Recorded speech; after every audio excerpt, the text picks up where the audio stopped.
May tanong sa akin.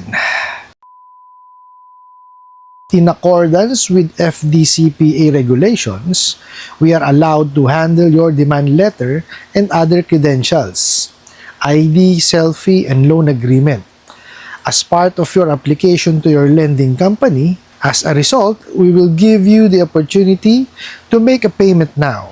Accept your responsibility to your lending company. Kung hindi kayang panindigan ang pag-utang, huwag nang umutang.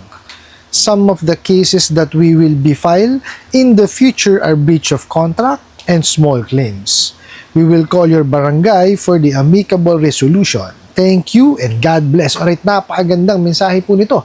Pero bago ho natin sasagutin, imbitahan ko muna sana kayo na pakisuportahan po sana ang aking mga social media accounts sa YouTube, Facebook, and TikTok. Sa video po natin, alamin natin kung may katotohanan po ba na maaari silang i-handle yung inyong demand letter ayon po daw sa FDCPA. Alamin po natin kung ano po ba ibig sabihin nun at para saan po ba yon. Pero bago ho yan, disclaimer po muna. Hindi po ako abogado. Ako po'y maniningil. Lahat po na sinasabi natin sa ating mga videos based on my experience at syempre po sa ating pong pagsasaliksik at pagtatanong sa mga kaibigan po nating abogado. At isa pa po, hindi ko po kinukusinte ang hindi pagbabayad ng utang dahil ang utang ay responsibilidad at obligasyon na dapat po natin bayaran. Ang hindi po ako pabor ay dun sa maling pamaraan ng pautang at maling pamaraan ng paniningil. Sagutin po natin at himayin yung pinadala nyo pong mensahe. So sabi po dun sa mensahe, in accordance daw po sa FDCPA regulations, allowed daw po sila to handle your demand letter and other credentials kagaya po ng ID, selfie, and loan agreement as part of your application to your lending company. Okay, so doon po muna tayo. So sinasabi nila, pwede raw ho silang mag-handle ng demand letter nga in accordance do sa FDCPA. Ano po ba yung FDCPA? Okay. Yung FDCPA po kasi, ito po yung Fair Debt Collection Practices Act. Okay? Which is, dito po sa Pilipinas, ano pa lang po siya, proposal pa lamang po. Okay? Yan pong batas na yan ay existing po sa United States po or sa Amerika. Nakita nyo ang mga katangahan yan. Diba? Wala ho tayong ganyang batas dito. Meron po tayong memorandum niya na inilabas po ng SEC. Okay, yan po is yung Prohibition on Unfair Debt Collection Practices. Inilista po doon yung mga bawal. Okay, na ginagawa nyo mga bugo kayo. Pero yun, nilista yung bawal, pinaghirapan isipin. Tapos yun ang ginagawa nyo. Diba? Sira ulo talaga kayo. Tapos yan sasabihin nyo, in accordance ayon sa FDCPA, anak ng kamote, wala naman tayo nun. Proposal pa lang. Talaga naman. Ang titindi nyo. Makapanakot lang talaga kayo. Sige po, pagbigyan natin. Okay? Kahit wala naman tayo, nung FDCPA na yan, allowed naman talaga, na i-handle yung demand letter ng mga ahente or even yung mga field collector o field officer po. Pwedeng sila ang magpadala niyan. Pero, hindi ho yan dapat pinakikita sa ibang tao. Hindi nyo alam yun di ba? May pa FDCPA pa kayong nalalaman, mga bugok. Talaga naman po pwedeng i-handle ang demand letter. Pwede naman talaga kayo magpa-receive niyan sa inyong mga kliyente. Ba't kailangan nyo pang ganyanin?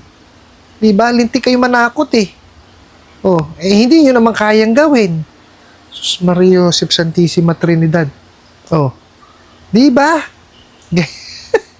Sa totoo lang ako'y natatawa sa inyo. Halatang wala kayong alam sa paniningil. Gumagamit pa kayo ng batas ng ibang bansa para lamang kayo makapanakot, mga siraulo kayo. Tapos sasabihin nyo ba dito na pwede nyo hawakan yung ID, yung selfie, and loan agreement? Bakit? Di ba? Wari kayo demand letter. Pa-receive nyo sa kanya. Pero yung selfie, ID, diba, loan agreement, para saan? Diba? Maniwala ako siguro yung picture. Diba? Para pag naghahanap ka, may pwede kang ipakita. Pero hindi mo po pwedeng sabihin kung ano yung iyong pakay doon pagka naghanap ka. 'Di ba? Dahil nga meron tayong Data Privacy Act. Bawal isiwalat ang information ng isang individual kung wala po siyang pahintulot. Oh. 'Di ba? O hindi nyo rin alam 'yun. 'Di ba? Kasi nga mga kayo. Damuho kayo. 'Di ba? Ang mahirap sa inyo, gagawa kayo ng sarili nyong batas. Biruin nyo, batas ng United States of America, dinala nyo sa Pilipinas. Proposal pa lamang po sa Pilipinas yan. Kaya nga po naglabas ng memorandum ang SEC kasi wala tayo niyang batas na yan. Yung sa SEC po, inilista yung bawal. Kayong mga bugo kayo, yun ang sinusunod ninyo, yung bawal. Mga siraulo kayo. Ewan ko. Tapos eto pa. As a result, we will give you the opportunity to make payment now. Wow, talaga naman. O, di ba? Accept your responsibility to your lending company. Nakita nyo? Hindi nyo masabi kung ano yung pangalan ng lending. Which is napaka-importante nun. Para saan pa yung nagpadala ka ng mensahe? Di ba? O, di naaatat ka lang. Di ba? Ilagay nyo. Importante yun. O, paano kung maraming olay ang mga yan? O, di ba? Which is, yun yung ginagawa nyo. Kayo ang dahilan, kaya dumadami ang olay ng mga manonood natin Di ba? Yung mga kababayan natin. Mga siraulo kayo, tapos gagawin nyo, walang pangalan. Ay, Mario Joseph, wala. Na mangyayari sa buhay natin yan. Tapos ito pa. Kung hindi kayang panindigan ang pag-utang, huwag umutang. Ayos para kang para kang totoo samantalang kayo ang gumawa ng utang, mga siraulo. 'Di ba? Walang hanap buhay. Plain housewife. Pinautang niyo, mga siraulo kayo. Wala kayong credit investigation, wala kayong verification, at wala kayong evaluation. Tapos sisisihin niyo yung kliyente ninyo na pagka hindi kayang panindigan yung utang, huwag umutang. Siraulo. Meron nga isang content creator, si Pat Quinto. Pat Quinto, shout out sa'yo, no? Biruin nyo, chinek lang. Mario Joseph, dinisbursan nyo. Kawawa tuloy yung tao, nagbayad, within the day din. Binayaran niya ng buo. Dahil nga ayaw masira yung pangalan. Diba? Tapos gaganyan ninyo yung kliyente nyo, kung magsalita kayo, kala nyo, huwag umutang pagka hindi kayang panindigan. Masiraulo kayo. Ewan ko sa inyo. Titigas ng mukha nyo magsasalita ng ganyan. Samantalang kayo ang gumagawa ng perwisyo sa mundo. Buwisit kayo.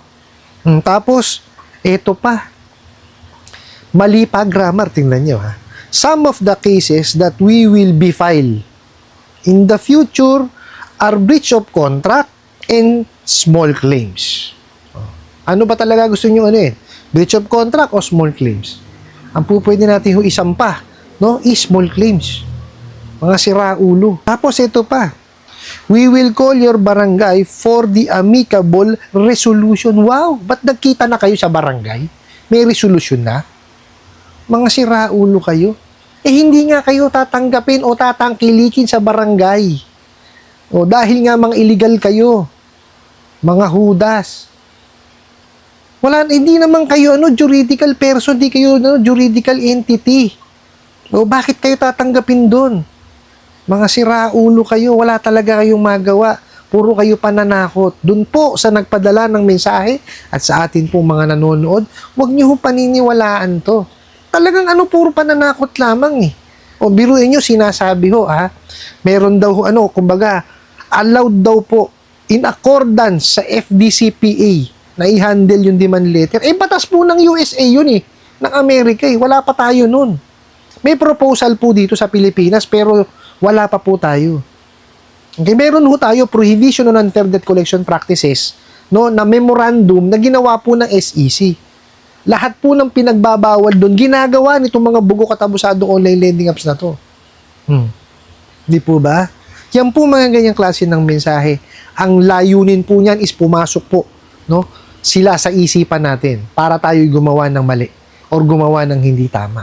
Yan pong pangungutang po ng ng sunod-sunod. Yung tapal system, iwasan nyo yan. Kasi pagka dumami na itapal system ninyo at kultado na ang utak ninyo, papasukit nyo naman po, alam nyo kung ano? Yang bura-bura na yan. Ulitin ko po ha, dyan po sa aking Facebook page, no? Naglipa na po yung mga offers ng mga bura-bura na yan.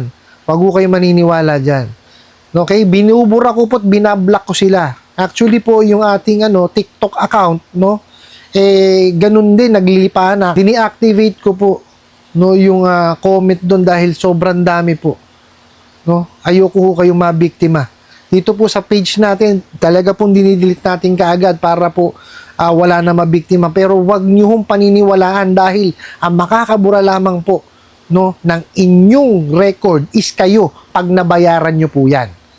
Okay po? Pagtuunan niyo po ng pansin, no, yung inyong pamilya, inyong sarili at inyong hanap buhay. Para po tayo ay makakawala dyan sa mga bugo katabusadong online lending apps na yan. Ano po? I hope nasagot ko po itong katanungan na to at sana po'y makatulong. Maraming salamat po sa inyong walang sawang pagsupport at panonood sa aking mga video. Maraming salamat po sa inyong pag-like, pag-share, pag-comment at pagtatanong. And kunin ko na rin po itong opportunity na to na imbitahan po sana kayo at pakisuportahan po sana ang aking mga social media accounts sa YouTube, Facebook, and TikTok. Hanggang sa muli po. Yun lang.